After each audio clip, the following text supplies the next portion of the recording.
Segunda carta de Pedro, capítulo número 1, versículo 21, en el nombre del Padre, del Hijo y del Espíritu Santo. Porque nunca la profecía fue traída por voluntad humana, sino que los santos hombres de Dios hablaron siendo inspirados por el Espíritu Santo. La primera carta del apóstol Pedro es una carta maravillosa y hay tanta información teológica que es importante que cada uno de nosotros conozca.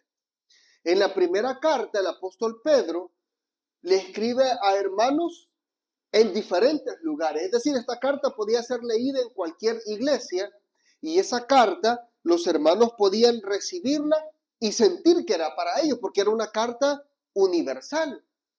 De igual manera, la segunda carta que escribe el apóstol Pedro es una carta universal, no está dirigida a una persona o a una congregación específica, sino que está dirigida a todos aquellos que la puedan leer. Es decir, tiene información teológica que todos debemos de conocer. Entonces, cuando empecemos a leer estos capítulos, también esta información y esta palabra es para cada uno de nosotros. Mire lo que dice el versículo número 1. Regrese hasta el primer versículo del capítulo número 1. Estamos en la segunda carta del apóstol Pedro. Y dice, Simón Pedro. Hago una pausa acá. Con respecto a este hombre de Dios, su nombre es Shimón. Ya traducido al español es Simón. Pero ahora parece que ha adoptado ese nombre con el cual Jesús le llamó muchas veces, que es piedra. Entonces él dice que esta carta le escribe acá, dice Simón Piedra o Simón Pedro, que era parte ya de una identificación en su vida, porque este nombre significaba un fundamento, algo principal, algo que era inmovible, una piedra sólida, una piedra que habla del fundamento. Entonces dice, Simón Pedro, siervo y apóstol de Jesucristo, a los que habéis alcanzado, esto significa a todos los que han aceptado a Jesús, a los que habéis alcanzado por la justicia de nuestro Dios y Salvador Jesucristo, una fe igualmente preciosa que la nuestra. Mire, ahora en día hay muchos hombres que se autodenominan apóstoles y para ellos eso es un título que los hace levantar su ego, que los hace sentirse seres espirituales sobrenaturales, que los hace sentirse superiores a los demás. Pero me llama la atención que estos apóstoles de la Biblia, estos apóstoles que se encontraron directamente con Jesús y que experimentaron el poder de Jesús, primero se llaman siervos. ¿Alguno de ustedes ha conocido en la actualidad que tenga como título siervo? Apóstoles les gusta llamarse. Hay otro título que leí hace unos meses o años atrás que se había puesto querubín. Ya apóstol ya no era suficiente.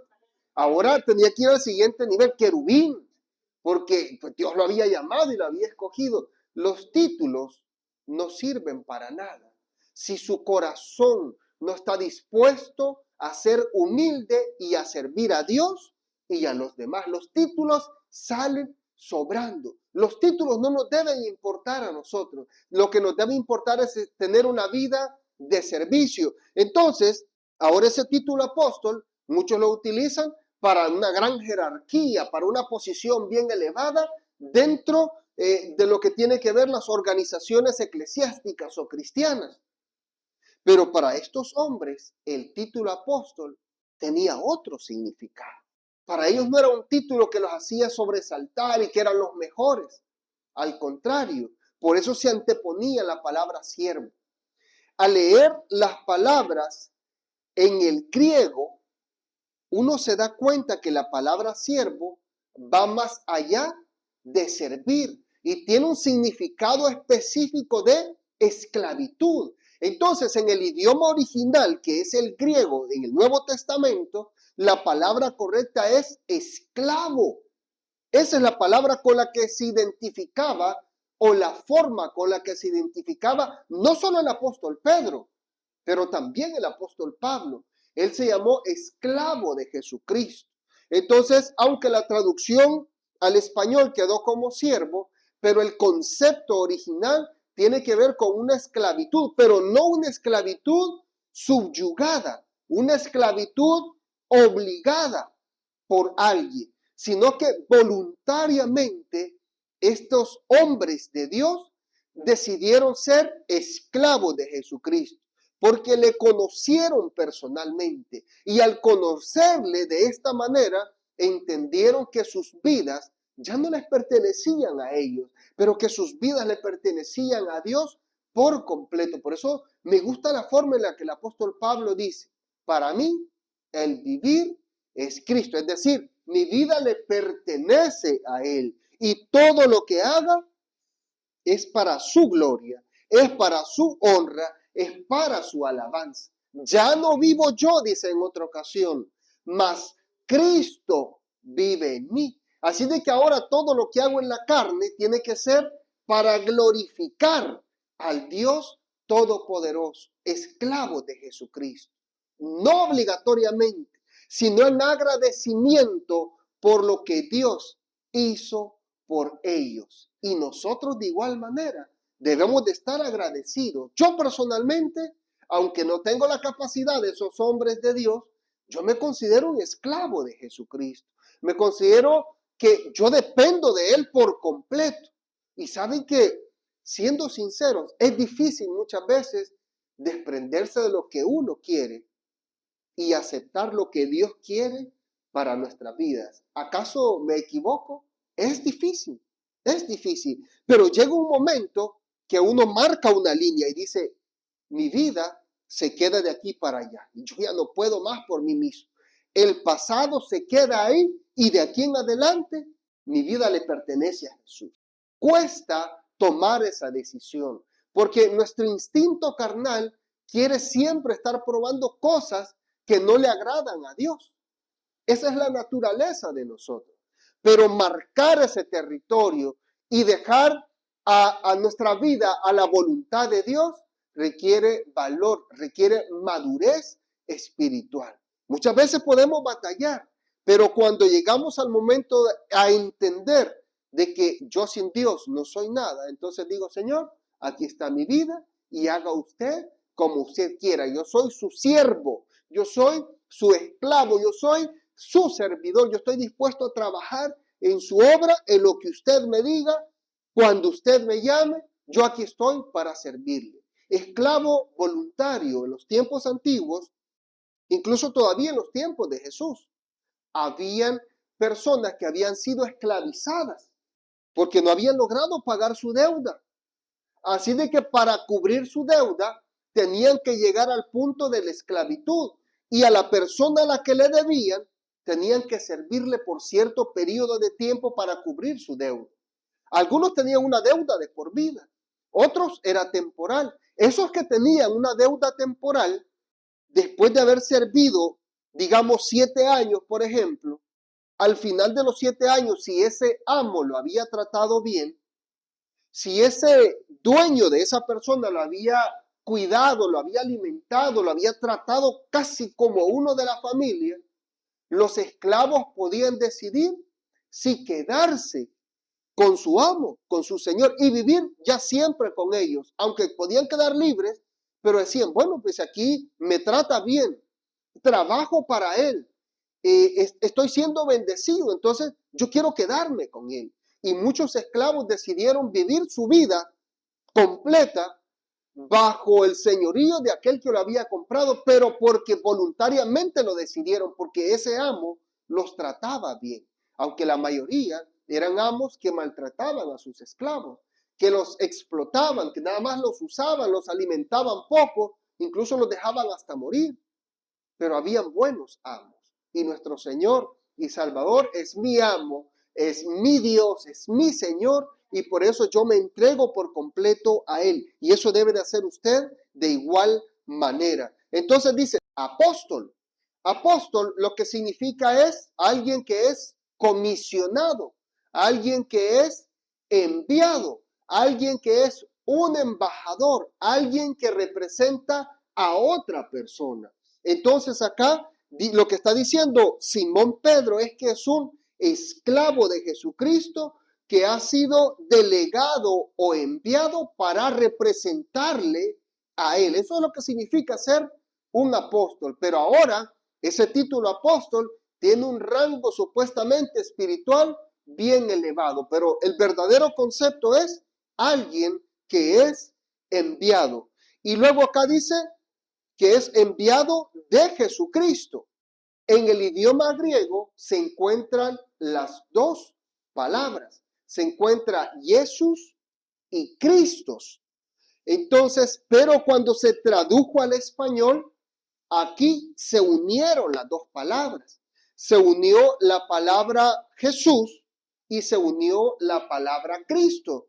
Pero lo que significa, cada una tiene su significado. Por ejemplo, Jesús, lo que significa es Jehová salva. Jesús proviene de la palabra Yeshua. Otros lo interpretan como Yehoshua, pero que de ahí también suena Yeshua.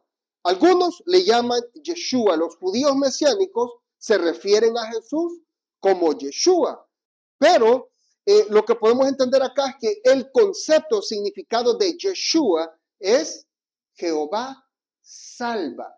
Y luego la palabra Christos en griego o la traducción al español que es Cristo, lo que significa es el ungido o el escogido de parte de Dios. También esta palabra Cristo la va a encontrar como Mesías en el Nuevo Testamento. Entonces, es importante entender esto, que en los originales la palabra Jesucristo no existe junta, sino que cuando se tradujo al español es que se fusionó y se hizo Jesucristo. Pero en los originales en griego está Jesús Christos, que significa Jesús Cristo o Jesús el ungido Salvador.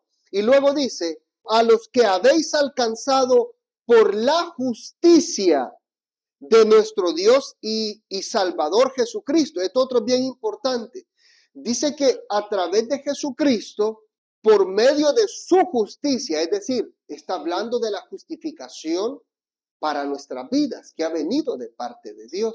Dice la palabra de Dios que no hay ni un solo justo, ni uno solo. Entonces, cuando en la iglesia algunas veces nos preguntan, yo a veces todavía pienso, digo que sí o digo que no, cuando dicen, ¿dónde están los justos del Señor? Entonces yo a veces la pienso, porque digo, no es que vaya a salir de mí que yo soy justo por mí mismo, porque dice que somos justificados por medio del Señor Jesucristo, en la fe que yo he puesto en Él. Entonces, la justicia viene de parte de Dios, sin que lo mereciéramos. Dios nos ha hecho justos. Justo significa que ya no tengo culpa yo ante Dios, que ya no tengo ningún pecado ante Dios porque Él me los ha perdonado porque yo entregué mi vida a Él. A eso se refiere con la justicia de Dios. A los que habéis alcanzado por la justicia, es decir, a través de que Dios nos ha justificado, hemos recibido, dice, una fe igualmente preciosa que la nuestra, a través de la justicia de Jesucristo. Aparte, otra cosa bien importante es, algunos dicen, no es que Jesús nunca dijo que era Dios, pero lo que pasa es que no leen bien las Sagradas Escrituras. Todos los discípulos adoraron a Jesús como Dios. Incluso Pedro acá está diciendo que Jesús, nuestro Dios y Salvador, aquí le llama directamente Dios. Entonces, no es que solo sea un hombre que ha sido enviado por Dios, sino que Jesús es el mismo Dios. Entonces, otro punto importante acá es la fe. Dice que esta fe que nosotros los gentiles tenemos, dice que es igualmente preciosa como la que los judíos cristianos tuvieron. Es la misma fe porque nuestra fe está puesta en el mismo Dios y Salvador que es Jesucristo. Entonces, esa fe que nosotros tenemos es igualmente preciosa e igualada a la fe que tenían los discípulos de Jesús en aquel tiempo, aquellos que eran judíos. La palabra de Dios nos habla de que es necesario que nosotros tengamos fe. La pregunta es, ¿qué es la fe? En Hebreos nos dice que la fe es la certeza de lo que se espera, la convicción de lo que no se ve. Dicho de otra manera, es creer en algo, en alguien o en las promesas de alguien que todavía no las puedo ver, no están aquí, pero estoy seguro que aunque no puedo ver esas promesas puestas en la mesa directamente frente a mí, yo sé que se van a cumplir. Eso es tener fe. Muchas personas dicen, cuando hablan acerca de la fe, de que yo creo en Dios y como yo creo en Dios, yo tengo fe. Pero hay dos tipos de fe y ya les he hablado también a ustedes de la fe genuina del corazón y les he hablado también de la fe intelectual. La fe intelectual es aquella que me lleva a entender que a través de los escritos Dios es real y Dios existe. Pero esa fe no es suficiente para que yo pueda recibir la salvación y sea justificado por el Señor Jesucristo. Necesito una fe que me lleve a cambiar mi vida por medio de Jesucristo, una fe que me lleve al arrepentimiento, una fe genuina del corazón, una fe que pueda ser transformada. Claro, esto es importante para que yo me pueda acercar al Señor y yo diga, Señor, perdona mis pecados, ayúdame a ser una nueva criatura y empezar una nueva vida, una fe genuina. Pero cualquiera le puede decir, sí, yo creo en Jesús. Oh, no, Él es Dios. Mi respeto para Él. Pero no hay un arrepentimiento en esas personas. Entonces esa es una fe intelectual, no es una fe genuina del corazón. La fe genuina del corazón nos va a llevar a aceptar a Cristo Jesús y querer empezar una nueva vida y Él entonces perdonará nuestros pecados. Fe es creer sin ver. Una de las cosas que me recuerdo de lo que dijo nuestro Señor Jesucristo es que son bienaventurados los que sin ver han creído. ¿Algunos de ustedes han visto a Jesús literalmente? Como Pedro, como Juan, como estos otros discípulos que se encontraron directamente con Jesús, comieron con Jesús, hablaron con Él, vieron milagros de parte de Jesús. Ninguno de nosotros. Pero aún así, al leer esta palabra, que no es cualquier palabra, esta es una palabra viva que penetra hasta lo más profundo de nuestro ser. Y esta palabra nos redarguye, nos transforma, nos motiva, nos inspira, nos impulsa. Y por eso es que nosotros hemos creído en Cristo Jesús, porque esta palabra es viva. Y algunos dirán, no, pero es que yo solo miro un libro. Pero cuando lees esta palabra, hay algo que transforma todo tu ser.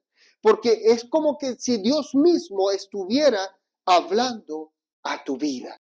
Ahora, la fe, según Hebreos 11:6, nos dice algo bien importante. Hebreos 11:6, pero sin fe es imposible agradar a Dios, porque es necesario que el que se acerca a Dios crea que le hay y que es galardonador de los que le buscan. Es decir, yo no puedo decir que creo en Dios si no tengo fe.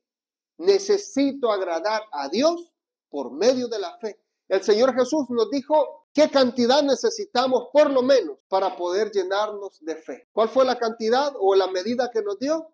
Si tuvieras fe como un grano de mostaza, y estuve viendo hace un tiempo atrás el tamaño del grano de mostaza, y es bien pequeñito, pero dice, aunque sea como ese grano de mostaza, y tú podrías decirle a ese monte, muévete de aquí para allá, y ese monte se movería como un grano de mostaza, pero es necesario tener fe. Ahora, Romanos 10:17 dice lo siguiente, así que la fe es por el oír, es decir, viene por el oír, y el oír por la palabra de Dios. Nos está diciendo que para poder adquirir fe, para poder creer en Dios, necesito escuchar quién es Dios. Por eso es que en nuestras clases del Instituto Bíblico MISPA de teología bíblica y sistemática, lo primero que enseñamos no es quién es Dios, aunque debería de ser lo lógico, pero lo primero que enseñamos es las Sagradas Escrituras en nuestro primer tema de enseñanza. ¿Por qué? Porque a través de las Sagradas Escrituras es que yo conozco o puedo saber quién es Dios. Entonces lo primero que enseñamos es las Sagradas Escrituras, porque ellas son las que dan testimonio, dijo el Señor Jesucristo, de mí. Así de que las Sagradas Escrituras son bien importantes y la fe de nosotros en Cristo Jesús, en el Dios Todopoderoso, debe de venir a través de su palabra. Cuando yo leo esta palabra, cuando yo escucho esta palabra a través de una predicación o a través de una audiobiblia, esta palabra hace que me llene de fe, hace que me redarguya, hace que me haga llorar por mis pecados o por mi rebeldía o por mi maldad o por las malas decisiones que estoy tomando. Me hace sentir feliz cuando me siento triste.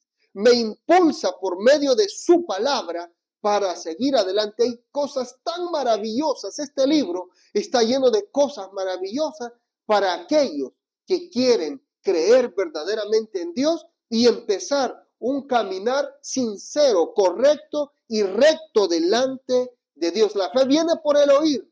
Es necesario oír la palabra del Señor.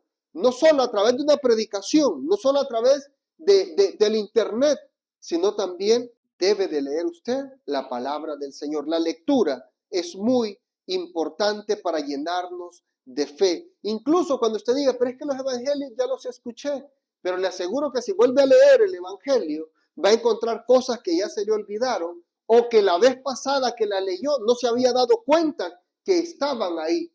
Y le va a dar un nuevo sentido, le va a dar un sabor más profundo que antes no pudo entender. Así de que repase una y otra vez la palabra del Señor. Efesios 2:8. Luego vamos a regresar a Pedro, ¿ok? Efesios 2:8.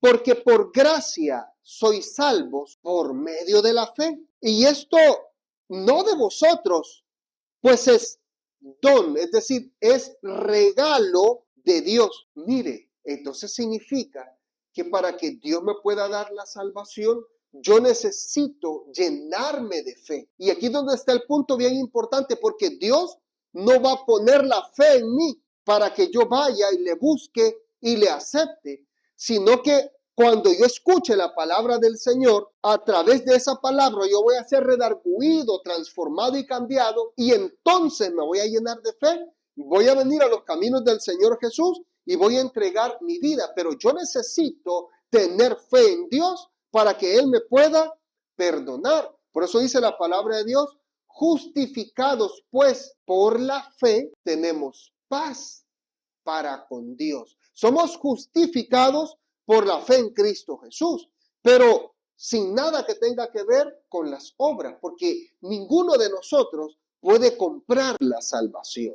Nadie puede pagar por lo que el Señor Jesucristo ha hecho en la cruz del Calvario. Y lo único que nos pide es, debes de tener fe, debes de creer, debes de confiar, aunque no puedes ver, pero debes de creer.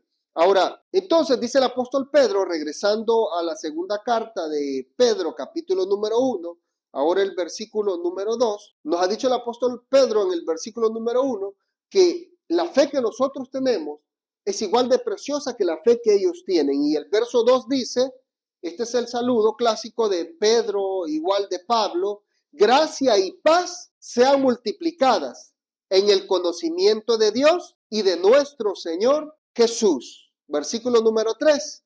Como todas las cosas que pertenecen a la vida y a la piedad nos han sido dadas por su divino poder mediante el conocimiento de aquel que nos llamó por su gloria y excelencia, por medio de las cuales nos ha dado preciosas y grandísimas promesas, para que por ellas llegaseis a ser participantes de la naturaleza divina, habiendo huido de la corrupción que hay en el mundo a causa de la concupiscencia. Dice que por medio de la gloria y de la excelencia de Dios, nosotros hemos recibido grandes y preciosas promesas.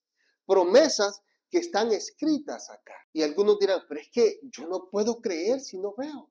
Entonces es como Tomás, no puede ver hasta que no toque. No puede creer, perdón, hasta que no toque. No puede creer hasta que no vea. Fue incrédulo. Le costó entender algo que Jesús ya había dicho desde antes. Yo la verdad no necesito tantas evidencias que muchas veces tengo que explicar acerca de Jesús, acerca de la Biblia y estar explicando tanta información. Yo personalmente no la necesito, pero muchas veces nos vemos en la necesidad de explicar y dar puntos teológicos y compararlos con puntos científicos para explicar quién es Dios, de dónde proviene Dios, de dónde provenimos nosotros y tratar de explicarlo. Pero la verdad, solo la fe es suficiente para mí. No necesito más evidencia. Estoy totalmente seguro de lo que creo y soy inmovible en mi fe. No puedo negar de que existe Dios. No puedo negar de que Dios ha creado todo lo que nosotros vemos, incluso lo que no vemos, pero que los científicos han descubierto a millones de años luz, como ellos le llaman, para medir las distancias a las que han encontrado objetos en el universo. Incluso todas esas cosas que no logramos percibir bien, yo sé que no existen de la nada. Y mi fe está segura en eso. No necesito ver el rostro de Jesús para yo poder creer en él. Ahora me preocupa porque ahora con esto de la AI o de la inteligencia artificial están haciendo imágenes de diferentes tipos del rostro de Jesús. Y yo creo que nosotros debemos de tener cuidado, no enfocarnos en estos rostros porque podemos caer en un punto de idolatría. No conocemos el rostro del Señor. Debemos de aprender a tener la capacidad de adorar a Dios sin poner la imagen de un hombre en nuestra mente.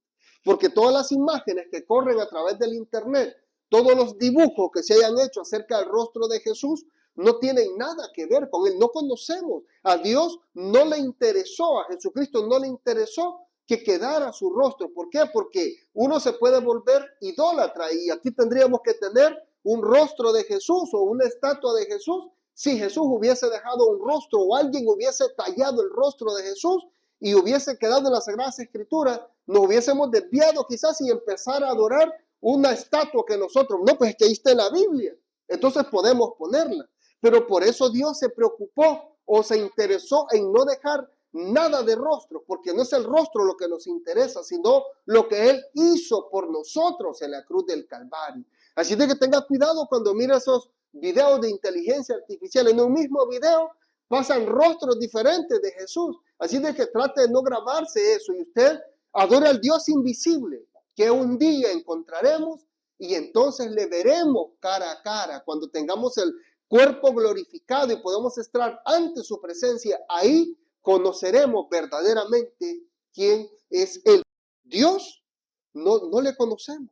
La palabra de Dios dice que Dios es espíritu y la forma humana que conocemos de Jesús, basado en las Sagradas Escrituras, no nos dice cómo era. Oí un investigador y dice, los ojos de Jesús eran como color miel, dice. Su cabello, y empieza a describirlo, pero si la Biblia no dice eso. Hay otros todavía dicen el rubio de Galilea. ¿En qué parte de la Biblia dice que es rubio? Entonces a veces nos metemos en problemas teológicos porque no leemos las Sagradas Escrituras. No hay ninguna especificación de cómo era Jesús. Entonces hay que tener mucho cuidado de eso. Ni ande diciendo también el rubio de Galilea. Jesús no era rubio, según yo entiendo, basado en la cultura. La cultura de ellos más que en el estilo de nuestro color de cabello. Tal vez algunos castaños, pero no conocemos ni siquiera el color de sus ojos, su estatura exacta. Así de que adore a Jesús en espíritu y en verdad, sin tener que poner una imagen en su mente para poder hablar con Él. No necesita eso. Un día le veremos tal como Él es y entonces dése gusto viendo su rostro y exaltando y glorificando su nombre. Entonces dice que nosotros hemos huido de la corrupción. ¿Qué significa corrupción? Algo que no sirve, algo que estaba bueno, pero se corrompió, algo que fue perfecto, pero se distorsionó, algo que nació bien o alguien que nació bien, pero se desvió de la realidad y de la verdad, se corrompió. Y a esto dice que es a causa de la concupiscencia. ¿Qué es la concupiscencia? Son los deseos excesivos de hacer cosas que a Dios no le agradan. Deseos que no tienen nada que ver con hacer la voluntad de Dios. Eso es la concupiscencia. Y muchos de nosotros nos apartamos. Yo desde los 2 años me enseñaron el Evangelio de Cristo Jesús, pero a los 17 años empecé a ganar dinero, hice amigos, pero esos amigos fueron mis peores enemigos, diría yo, porque me desviaron de los caminos del Señor, y yo, bien obediente, como corderito al matadero, los seguí. Así de que me corrompí, llené mi vida de corrupción a causa de la concupiscencia o de los deseos o instintos carnales que venían a mí, que no me negué nada. Así de que le di rienda suelta a mi vida y dañé la imagen de Dios que había en mí. Pero por su misericordia, usted y yo, al venir a los pies de Jesús y arrepentirnos de nuestros pecados, a través de la fe que hemos puesto en Él, dice que hemos sido justificados, y justificados significa que somos hallados sin culpa. Ya no hay nada por qué ser señalados, porque Jesús pagó el precio por nosotros en la cruz del Calvario, y por eso ahora estamos limpios y tenemos acceso directo a Él, porque el velo que estaba en el templo se rompió, simbolizando que ahora ya no hay nada que nos impida si nosotros verdaderamente nos hemos arrepentido y hemos aceptado a Jesús como el único y suficiente Salvador de nuestra vida. El verso 5, vosotros también, poniendo toda diligencia, por esto mismo, añadid a vuestra fe virtud, a la virtud conocimiento, al conocimiento dominio propio, al dominio propio paciencia, a la paciencia piedad, a la piedad afecto fraternal. Y esto que siempre nos aconsejan todos, Pedro, Pablo, Juan, y al afecto fraternal, amor, porque esta es la base de todo. En el versículo 5, Pedro nos dice, con toda diligencia, porque por la gloria de Dios y su excelencia, nosotros hemos sido o hemos recibido las promesas venideras de parte de Dios. Así de que por eso que Dios ha hecho en nuestra vida, dice, con diligencia, con ánimo pronto, es decir, buscando la manera de hacerlo lo más pronto posible, dice que añadamos a la fe, es decir, al creer en Dios, virtud. ¿Qué significa virtud? Capacidad, aptitud, o sea, tener la capacidad de poder hacer algo, habilidad, eso significa virtud. Entonces, añade a tu fe la habilidad, o incluso otros dicen la palabra poder. Entonces, añade a esa fe el poder, el querer hacer algo, el querer ir más allá de solo recibir, pero también hacer o poder hacer algo por los demás, tener la capacidad.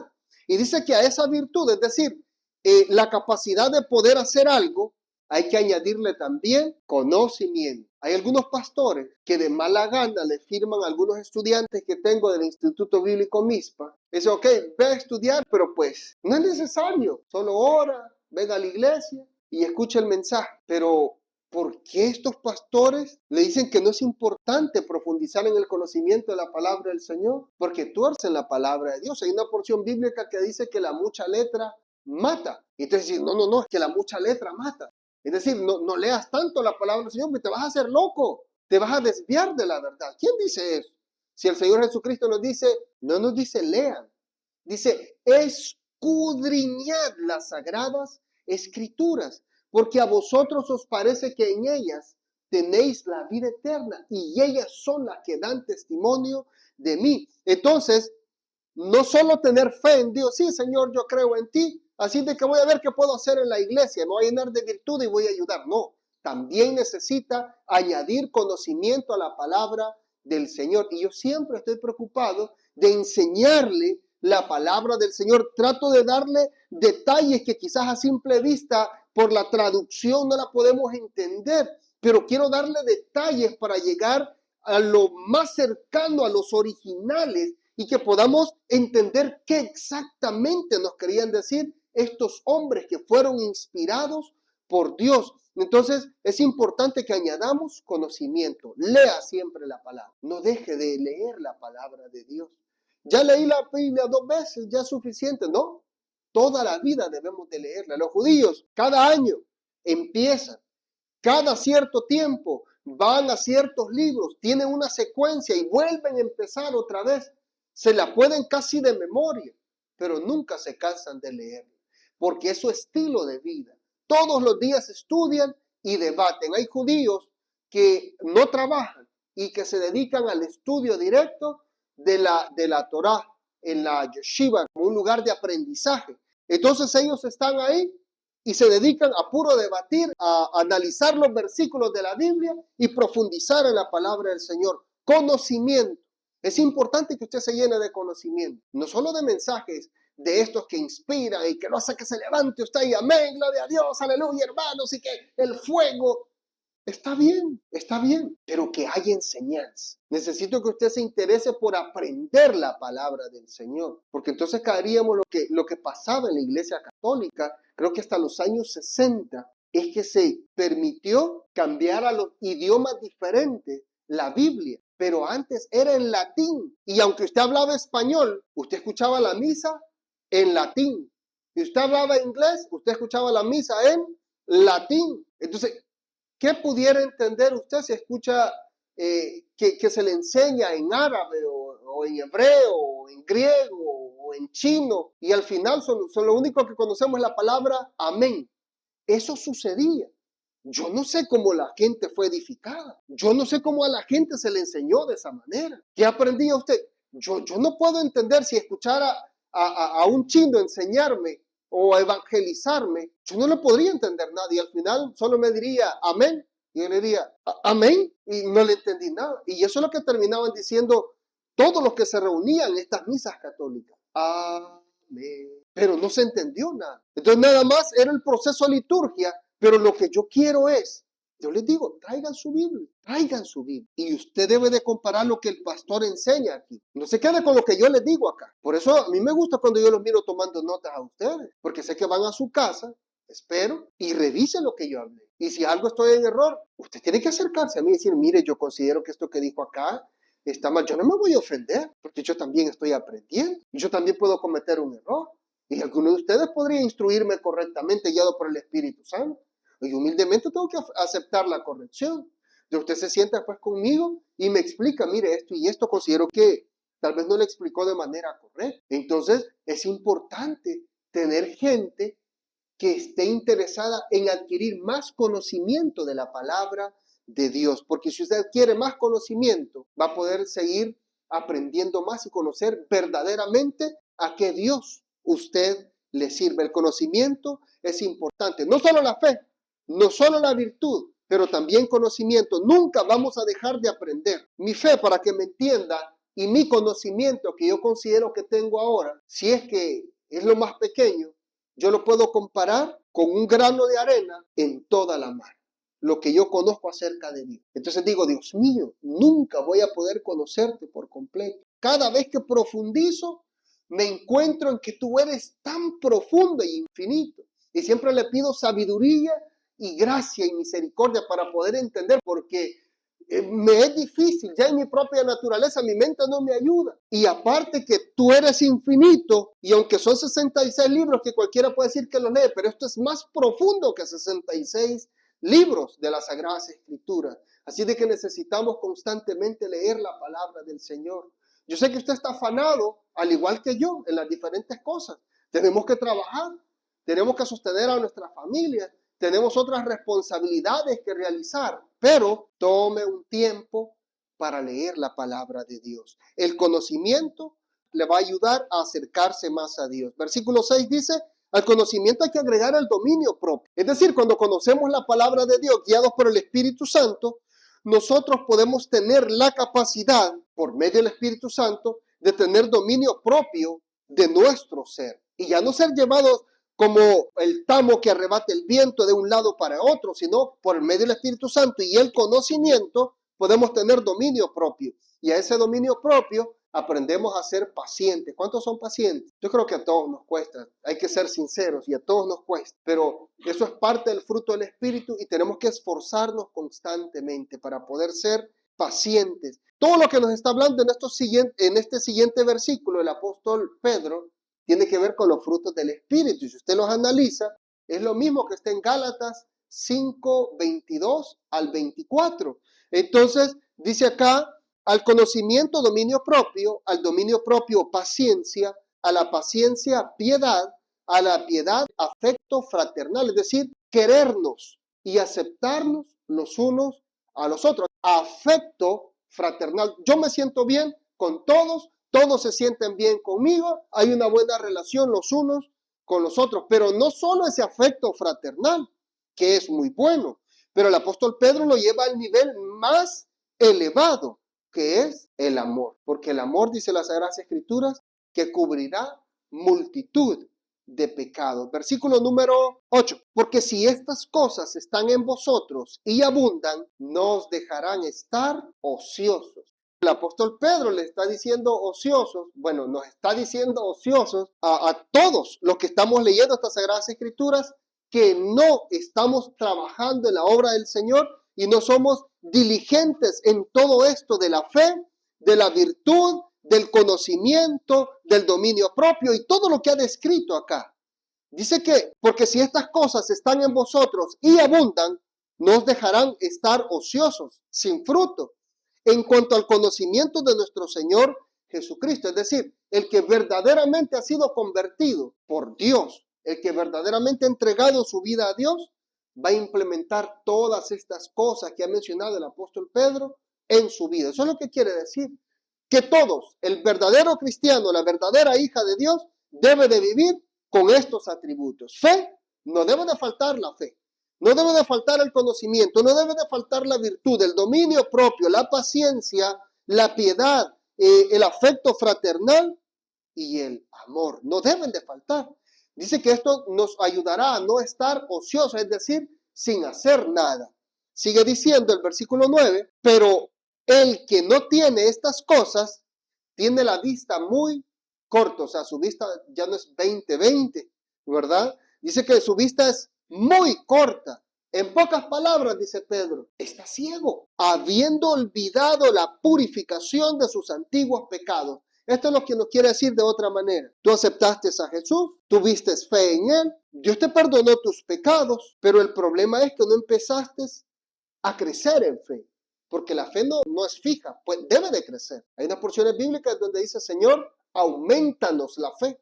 Debemos de pedir fe a Dios. Entonces debe de ir creciendo constantemente. Entonces, y esa fe y el conocimiento nos ayudan a crecer espiritualmente y desarrollarnos como hijos e hijas maduros de Dios. Y si nosotros no implementamos esto, dice que todo lo que Dios hizo por nosotros, al final significa que nosotros lo ignoramos, lo olvidamos de todo el sacrificio que hizo Jesús por nosotros. Dice que hemos olvidado la purificación de nuestros pecados pasados. Ese es un problema. El verdadero convertido no necesita estar enfrentando estos tipos de señalamientos que hace el apóstol Pedro. Pero el que no era verdaderamente hijo de Dios ha olvidado todo lo que Jesús hizo en la cruz del Calvario. Por él dice que está ciego, no sabe ver, está en oscuridad. Versículo 10.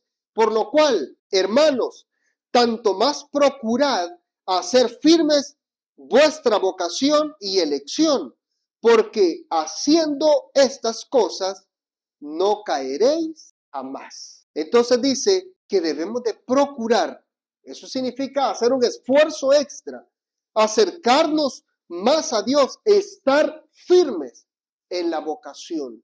¿Qué significa vocación? En lo secular significa la capacidad que tiene una persona para decidir tomar una carrera profesional. Ya sea tiene la vocación para enseñar, entonces puede estudiar una carrera para ser maestro. Tiene la vocación y es ingenioso en todo lo que hace. Puede estudiar una carrera de ingeniería o de arquitectura. Esa es su vocación, entonces puede tomar esa carrera.